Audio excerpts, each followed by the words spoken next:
Narito ang pinakasusing dahilan kung bakit gustong ipa-impeach si Sara Duterte sa Senado, batay sa mga ulat at galaw ng politika sa Pilipinas. Taipei Times.com points in mga akusasyon laban sa kanya.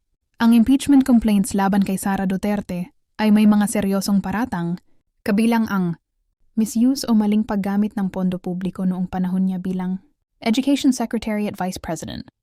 Inalam kong may ghost expenses o pag-abuso sa confidential funds, pananakot o banta ng pagpatay, umano laban sa presidente at iba pa.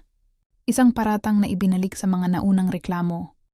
Ilang grupong nag-file ng reklamo ay inaakusahan din siya ng betrayal of public trust, graft, at iba pang high crimes. Ang mga ganitong paratang ang pangunahing dahilan kung bakit may grupo ng mga mambabatas at civil society na gusto siyang imbestigahan at panagutin sa Senado. TaipeiTimes.com, TaipeiTimes.com, Philstar.com. 2.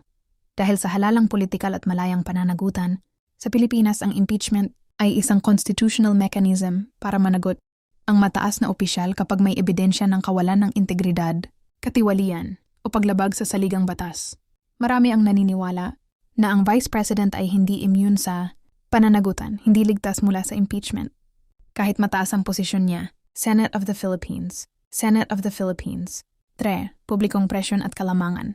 Surveys noong 2025 ay nagpakita na malaking bahagi ng publiko ay gustong makita si Sara Duterte na harap sa impeachment, trial sa Senado para masagot ang akusasyon laban sa kanya o para klaruhin ang mga paratang. Philstar.com.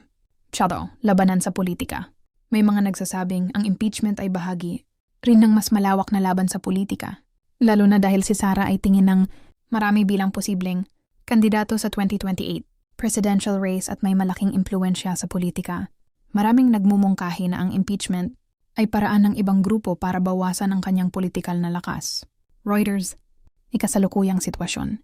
Hindi patuloy ang Senado sa aktwal na impeachment trial dahil sa ilang legal at technical na issue, kabilang ang Supreme Court ruling at mga debate sa Senado tungkol sa proseso, kaya hanggang ngayon, nakabinbin pa kung magpapatuloy o hindi ang pagdinig sa kanyang kaso. Philstar.com.